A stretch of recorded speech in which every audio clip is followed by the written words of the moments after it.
পিছু হটতে নারাজ চীন, যুদ্ধ প্রস্তুতির নির্দেশ ভারতের। ক্ষেপণাস্ত্র সহ 101টি সামরিক সরঞ্জাম আমদানি নিষিদ্ধ ভারতের। লেবাননের পররাষ্ট্র মন্ত্রণালয় অবসরপ্রাপ্ত সেনাদের দখলে। বৈরুত বিস্ফোরণে বন্দরে 141 ফুট গভীর গর্ত সৃষ্টি। এবার গৌতম বুদ্ধের জন্ম নিয়ে ভারত ও নেপালের বিতর্ক। সংবাদ সম্মেলন থেকে ট্রাম্পের ওয়াকআউট। বিক্ষোভের মধ্যেই লেবাননের তথ্যমন্ত্রীর পদত্যাগ। সাম্রাজ্যবাদীরা আত্মসম্মানবোধ সম্পন্ন জাতিগুলোকে অপমান করতে চায় বলছেন হাসান রুহানি। লাদাখের প্যাগং লেকের সীমান্ত নিয়ে সামরিক ও কূটনৈতিক স্তরে দফায় দফায় মিটিংয়েও কোনো সমাধানে আসতে পারেনি চীন ও ভারত। নিজেদের অবস্থান থেকে এক বিন্দুও পিছু হটতে রাজি নয় চীনের সেনাবাহিনী। ভূখণ্ড ছাড়বে না বলে ঘোষণাও দিয়েছে ভারতও। এই পরিস্থিতিতে শনিবার ভারতীয় সেনা কমান্ডারদের যুদ্ধ প্রস্তুতির নির্দেশ দিলেন সেনাপ্রধান জেনারেল মনোজ মুকুন্দ নারাভানে।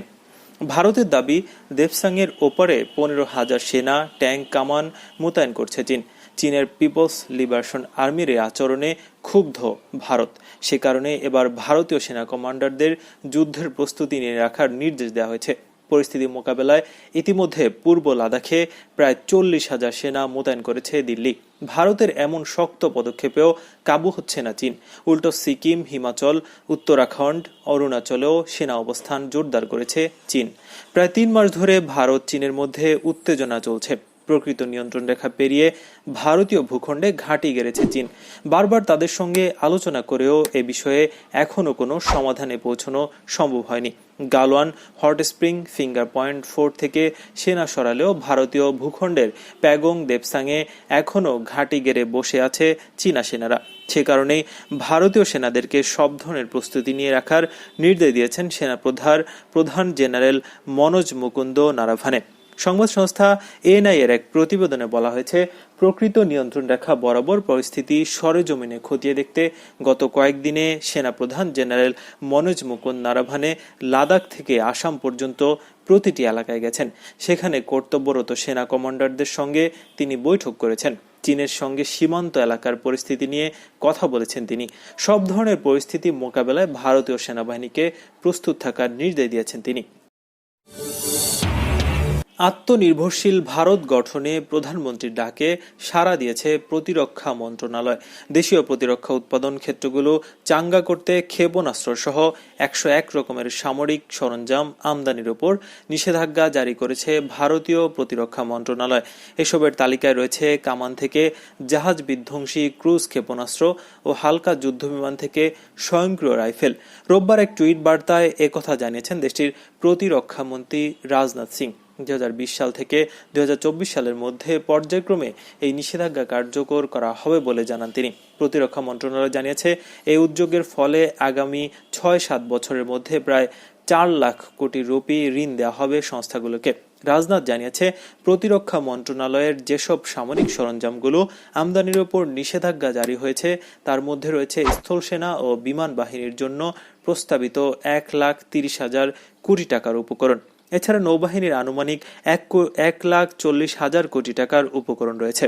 চলতি বছরেই ঘরোয়া প্রতিরক্ষা উৎপাদনে ব্যয় করা হবে 52,000 কোটি টাকা। লেবাননের সেনাবাহিনীর অবসরপ্রাপ্ত কয়েকজন কর্মকর্তার নেতৃত্বে একদল আন্দোলনকারী দেশটির পররাষ্ট্র মন্ত্রণালয়ে দখলের ঘোষণা দিয়েছেন। বিক্ষোভ মিছিলের পর শনিবার আন্দোলনকারীরা পররাষ্ট্র মন্ত্রণালয়ের ভবনে ঢুকে পড়েন। বৈরুতের প্রাণকেন্দ্রে অবস্থিত মন্ত্রণালয়টি প্রায় 200 মানুষ ঘেরাও করেন বলে প্রতিবেদনে জানানো হয়েছে। দখলের এ ঘটনা দেশটির টেলিভিশনে সরাসরি সম্প্রচার করা হয়। ভবনের সামনে দাঁড়িয়ে সাবেক সেনা কর্মকর্তা সামির আম্মাহ হ্যান্ডমাইকে বলেন, বিপ্লবের অংশ হিসেবে আমরা পররাষ্ট্র মন্ত্রণালয় দখল করেছি। লেবাননের ভারাক্রান্ত সব মানুষ দুর্নীতির বিচার চায়। বিক্ষোভকারীদের আরেকটি দল লেবাননের অ্যাসোসিয়েশনের ব্যাংকের প্রধান কার্যালয় দখলের চেষ্টা করে। বৈরুতের ভয়াবহ বিস্ফোরণের পর দেশটির সাধারণ মানুষ সরকারের বিরুদ্ধে রাস্তায় নেমেছে। বিস্ফোরণের এই ঘটনায় এ পর্যন্ত 160 জন নিহতের পাশাপাশি 6,000 আহত হয়েছে। সামির আম্মাহ আরব দেশগুলোকে তাদের পাশে থাকার আহ্বান জানিয়ে বলেন, আমরা আরব লীগ সহ সব মিত্র দেশকে আমাদের এই বিপ্লবকে লেবাননের সত্যিকারের প্রতিনিধি হিসেবে বিবেচনায় আহ্বান জানাচ্ছি। বৈরুত বন্দরে বিপুল পরিমাণ অ্যামোনিয়াম নাইট্রেট বিস্ফোরণ নগরীর বিরাট এলাকায় ধ্বংসস্তূপে পরিণত করেছে এবং এই বিস্ফোরণে 43 মিটার গভীর গর্ত সৃষ্টি হয়েছে। বিধ্বস্ত এলাকায় ফ্রান্সের বিশেষজ্ঞদের সমীক্ষার রিপোর্ট তুলে ধরে এক কর্মকর্তা এএফপিকে বলেন, মঙ্গলবারের বিস্ফোরণের বন্দরে 43 মিটার গভীর খাদ দেখা গেছে। এদিকে মঙ্গলবারের ভয়াবহ বিস্ফোরণের ঘটনাকে কেন্দ্র করে বিক্ষোভ করার এক পর্যায়ে কয়েকটি মন্ত্রণালয়ে হামলা চালিয়েছেন বিক্ষোভকারীরা। কয়েক হাজার মানুষ রাজপথে নেমে বিক্ষোভ করার সময় পুলিশকে লক্ষ্য করে ইটপাটকেল নিক্ষেপ করে। পরে পুলিশও বিক্ষোভকারীদের দিকে পাল্টা টিয়ার গ্যাস ছোড়ে। দেশটির কেন্দ্রীয় মার্টার্স স্কোয়ার থেকেও গুলির শব্দ শোনা গেছে। টেলিভিশনে দেয়া ভাষণে লেবাননের প্রধানমন্ত্রী হাসান দিয়াব বলেছেন, তিনি সংকট থেকে বেরিয়ে আসার উপায় হিসেবে দ্রুত নির্বাচন চাইবেন। আমরা দ্রুত পার্লামেন্ট নির্বাচন না করে দেশের কাঠামোগত সংকট থেকে বেরিয়ে আসতে পারবো না, তিনি বলেন। সোমবার মন্ত্রিসভায় বিষয়টি নিয়ে আলোচনার কথা রয়েছে। মঙ্গলবারের ওই বিস্ফোরণে কমপক্ষে 158 জন নিহত হয়েছেন। 2000 টন অ্যামোনিয়াম নাইট্রেট সংরক্ষণের গুদামে বিস্ফোরণ প্রতিরোধে ব্যর্থ হওয়ায় ক্ষুব্ধ বহু লেবানিজ নাগরিক। এই বিপুল পরিমাণ অ্যামোনিয়াম নাইট্রেট 6 বছর আগে একটি জাহাজ থেকে জব্দ করা হয়েছিল, তবে কখনো স্থানান্তর করা হয়নি। সরকার দায়ীদের খুঁজে বের করার প্রতিশ্রুতি দিয়েছে। বন্দরের এই বিস্ফোরণ শহরের একটি অংশ ধ্বংস করে দিয়েছে, যা সরকারের প্রতি মানুষের অবিশ্বাসকে আরো গভীরভাবে গড়ে তোলে।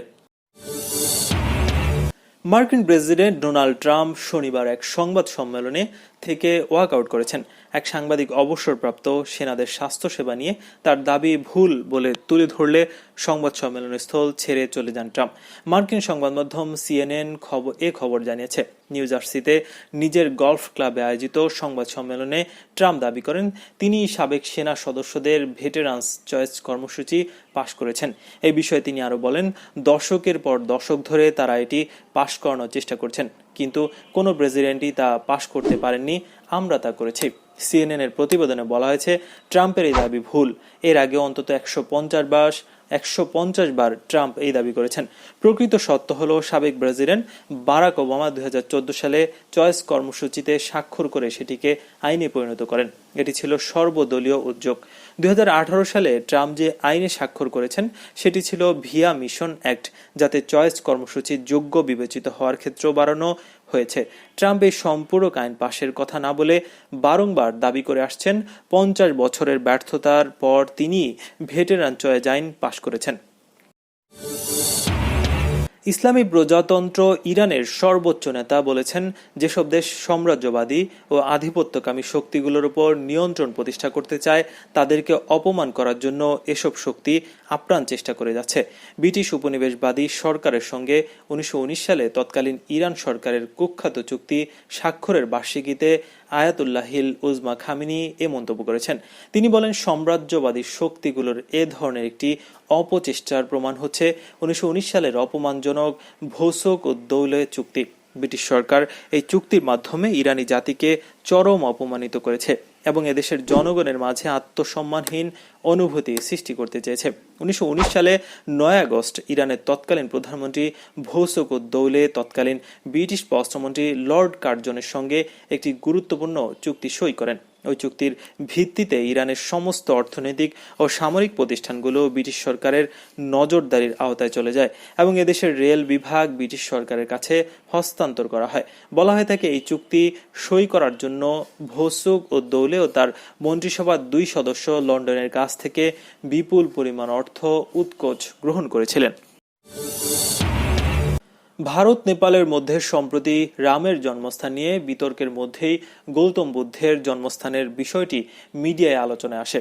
নেপালি গণমাধ্যমে ভারতীয় পররাষ্ট্রমন্ত্রী এস জয়শঙ্করের বরাতে বলা হয়, গৌতম বুদ্ধ ভারতীয়, তবে এ দাবি অস্বীকার করেছেন ভারতীয় পররাষ্ট্রমন্ত্রী এস জয়শঙ্কর। গৌতম বুদ্ধের জন্মস্থানের বিতর্কিত দাবি প্রত্যাহার করে বলা হয়েছে, কোনো সন্দেহ নেই বৌদ্ধ ধর্মের প্রতিষ্ঠাতা নেপালের লুম্বিনীতে জন্মগ্রহণ করেছিলেন।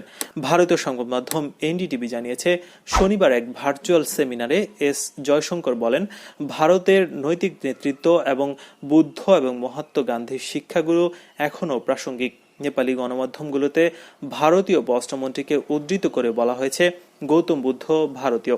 এ বিষয়ে রোববার নয়াদিল্লির পররাষ্ট্র মন্ত্রণালয়ের মুখপাত্র অনুরাগ শ্রীবাস্তব বলেন, মন্ত্রীর মন্তব্যে বৌদ্ধ ধর্মাবলম্বীদের ঐতিহ্যে ভাগের বিষয়টি বোঝানো হয়েছে। এদিকে নেপালি প্রধানমন্ত্রী কেপি শর্মা ওলি রামের জন্মস্থান ভারত নয়, নেপালের অযোধ্যাপুরীতে বলে মন্তব্য করেছেন। অযোধ্যাপুরীতে রামের মূর্তি তৈরিরও নির্দেশ দিয়েছেন তিনি।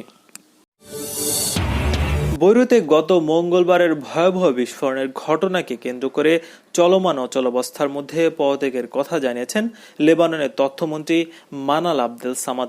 ক্ষমতাসীন সরকারের ব্যর্থতার দায় স্বীকার করে তিনি পদত্যাগের ঘোষণা দিয়েছেন বলে আল জাজিরা জানিয়েছে। চলমান প্রেক্ষাপটে যথাযথভাবে দায়িত্ব পালনে ব্যর্থ হওয়ায় লেবানিজ জনগণের কাছে ক্ষমা চেয়ে একটি বিবৃতি দেন মানাল। এতে তিনি বলেন, বৈরুতে বিরাট বিপর্যয়ের পর আমি সরকার থেকে পদত্যাগ করছি। আমি লেবানিজদের কাছে ক্ষমা প্রার্থনা করছি। আমরা তাদের প্রত্যাশা পূরণ করতে পারিনি। বৈরুতের ভয়াবহ বিস্ফোরণের পর দেশটির সাধারণ মানুষের সরকারের বিরুদ্ধে রাস্তায় নেমেছেন। বিস্ফোরণের ঘটনায় এখন পর্যন্ত 160 জন নিহতের পাশাপাশি 6000 আহত হয়েছে। শনিবার লেবাননের সেনাবাহিনীর অবসরপ্রাপ্ত কয়েকজন কর্মকর্তার নেতৃত্বে একদল আন্দোলনকারী দেশটির পররাষ্ট্র মন্ত্রণালয় দখলের ঘোষণা দিয়েছে। বিক্ষোভ মিছিলের পর আন্দোলনকারীরা পররাষ্ট্র মন্ত্রণালয়ের ভবনে ঢুকে পড়েন। বৈরুত বন্দরে ভয়াবহ বিস্ফোরণের পরে লেবাননে সহযোগিতা জোরদারের ফরাসি প্রেসিডেন্ট ইমানুয়েল ম্যাক্রোর আমন্ত্রণে জাতিসংঘের সমর্থনে রোববার এক ভার্চুয়াল সম্মেলনে যুক্তরাষ্ট্রের প্রেসিডেন্ট ডোনাল্ড ট্রাম্প এবং অন্যান্য প্রতিনিধিরা যোগ দিচ্ছেন। গত মঙ্গলবার বৈরুত বিস্ফোরণের পরে ফরাসি প্রেসিডেন্ট বৃহস্পতিবার বৈরুত সফর করেছেন।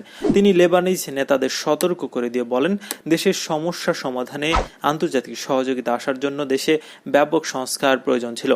বৈরুত বন্দরের বিস্ফোরণের জন্য বিপুল পরিমাণ অ্যামোনিয়াম নাইট্রেট মজুদকে দায়ী করা হয়। বহু বছর ধরে এগুলো গুদামে পড়েছিল। এই বিস্ফোরণের আশপাশের গোটা এলাকা ধ্বংসস্তূপে পরিণত হয়েছে। এই বিস্ফোরণের কারণে দুর্নীতি ও কট্টরপন্থায় জড়িত শাসক শ্রেণীর বিরুদ্ধে বহু লেবানিজ বিক্ষুব্ধ হয়ে উঠেছে। গ্রিনিচ মাঝ সময় 12টায় ভিডিও সম্মেলন শুরু হয়। ম্যাক্রো আশা করছেন সম্মেলনে অর্থ সাহায্যের নির্দিষ্ট অঙ্গীকার আসবে এবং এই তহবিল স্বচ্ছতার সঙ্গে সঠিক খাতে ব্যয় করা হবে। বৃহস্পতিবার বৈরুত সফরের পরে ম্যাক্রো বলেন, সম্মেলনের লক্ষ্য ইউরোপ ও আমেরিকা থেকে তহবিল সংগ্রহ এবং আঞ্চলিক দেশগুলো ঔষধ, সেবা, খাদ্য সরবরাহ ও আবাসন সহযোগিতা দেবে। ম্যাক্রো বলেন, কার্যকর পরিবর্তন আনা প্রয়োজন। এখন লেবাননের নেতাদের জন্য দায়িত্বশীলতার সময় এবং আসছে সপ্তাহগুলোতে লেবাননের জনগণের সঙ্গে দেশটির নেতাদের নতুন চুক্তিতে পৌঁছানো দরকার। লেবাননের প্রধানমন্ত্রী হাসান দিয়াব শনিবার বলছেন, তিনি আগাম নির্বাচনের আহ্বান জানাবেন। ট্রাম্প সম্মেলনে তার উপস্থিতি নিশ্চিত করে এক টুইটে বলেন, সকলে লেবাননকে সহযোগিতা করতে চায়। নাম প্রকাশে অনিচ্ছুক ফ্রান্সের প্রেসিডেন্সিয়াল সূত্র জানায়, ইউ, ব্রিটেন, চীন, রাশিয়া, জর্ডান ও মিশর সম্মেলনে যোগ দেবে, তবে তারা কোন পর্যায়ে সহযোগিতায় অংশ নেবে সেটি নিশ্চিত নয়।